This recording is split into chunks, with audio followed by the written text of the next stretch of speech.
Hello and welcome to CafeX podcast. My name is Sufi, and today we have with us a very special guest, a budding artist, and a sort of art unseen of so far. She has been with us as a member for a long, long time, and I have been seeing her work. Today, I thought that everybody should know about her a more, little more. So, please introduce yourself. So, my name is Nida Monroe, and about my art, I experiment with a lot of art styles. I make line arts, I make sacred geometry, I make canvas art. I also do sketching sometime. I'm also a calligrapher. So I am still discovering what I can and cannot do. I'm expanding my horizons even more. So yeah. Okay.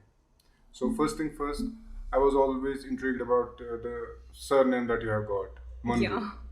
So can you please tell us more about?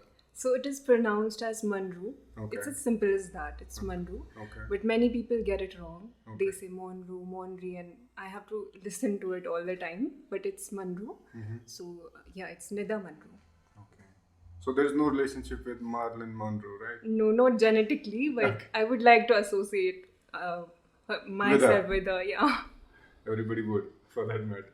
She's a legend. Yeah. So tell us more about your art. Like, what is it called, to be precise? It's the kind of art I'm doing right now.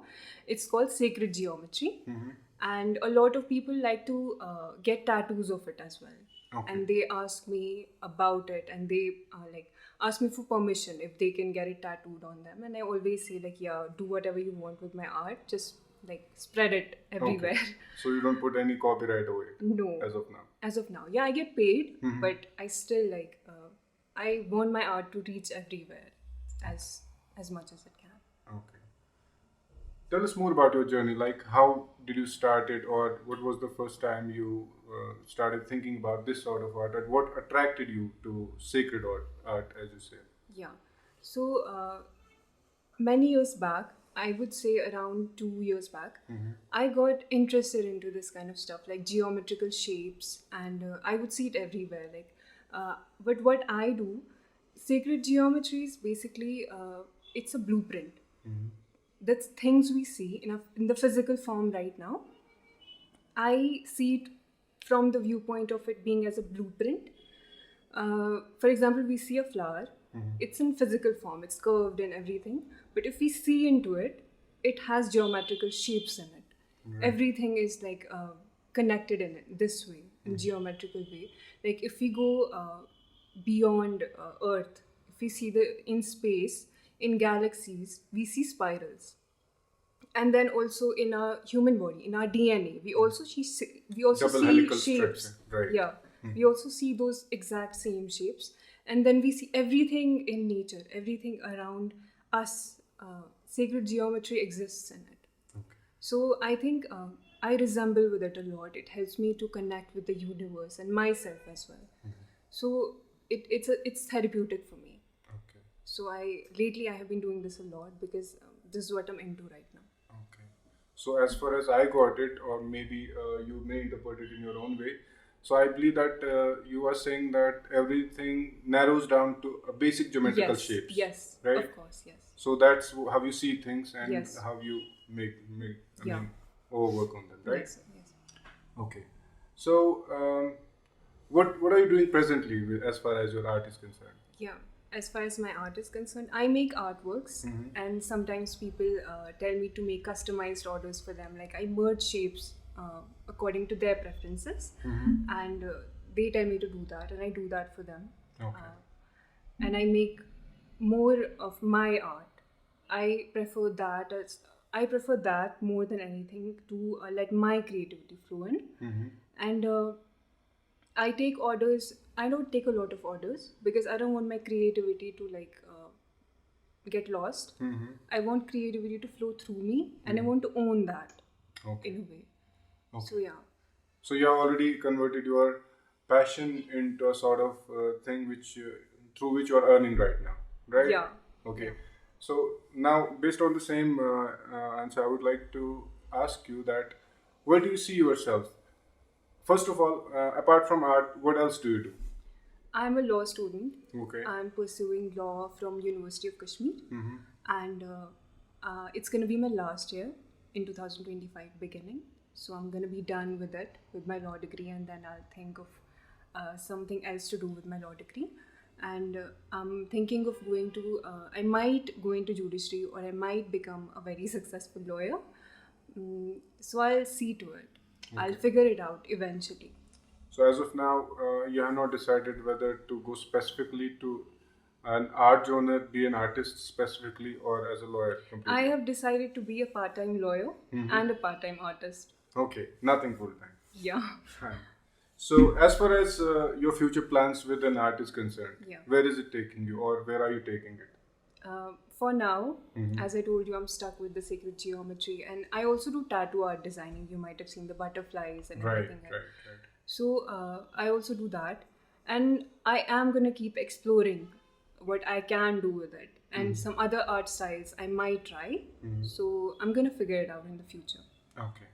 So just for your information that she has already designed the logo for Cafe X, and the reason for our curiosity, the why we called her over here is that the artwork is completely different. You should go ahead and see it on her profile. Can you mention for our viewers that where So, can they see your artwork? Yeah. My social handle is Nida Monroe, NIDAMONROE. Except Twitter, I'm on everywhere. So yeah, you can look it up. Okay. So we'll mention it in captions, and plus we'll provide an email ID also in case you want something to be done. She will be approachable, and she'll contact you back. Apart from that, what is your message to our audience? As far as message, I would like to particularly because academics sometimes are thrown upon us as children. Societal pressure. As a societal pressure, we do not know.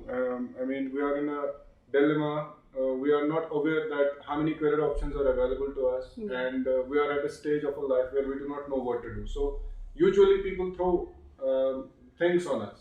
Go for medicine. Go for this medical studies. Go for law degree. But there is something which is innate in every one of us. So, like Nida rightly said that this was there and she pursued it. So, what is your message as for you as passion of the people regarding their passion is concerned? I think first of all, you have to think about the financial security. You have to make yourself financially secure, and then pursue your passion, and go for it like as hard as you can. Go for it. Because we know that in Kashmiri society we have to make ourselves financially secure. Like we don't. I think it's enough. Okay. So, what she means to say is that as far as passion is concerned, passion can give you a sort of earning, or we may not totally depend upon passion as a sort of earning. So, what you can do is make sure that you're financially stable, you are doing some stable job, some stable work, some stable business, and apart from that, do not leave pursuing your passion. You should do it in bits and pieces, and that is how it's going to take you to the places, or you're going to upgrade your skills, or you're going to be unique or in front of people tomorrow, or be known to the people because of your passion. You Right? can also use your passion as a stress buster. Exactly. So passion actually is a thing we usually do as a human beings, some sort of escape, I believe. For Yeah, example, people do it as a writing, some do it like you do it as a form of art. Yeah. So how does it help you managing? I mean, if you can tell us about a little bit about that Managing both art and my studies, and plus how does it help you escape the present or the stress levels that we have right now in our society? yeah. So whenever I'm stressed with life, with studies or anything, I use art as escape from everything, from reality. Whenever I start taking pencil in my hand, I go into the zone, and I create something magical out of it. And that's what my goal is. I believe in creating your best life.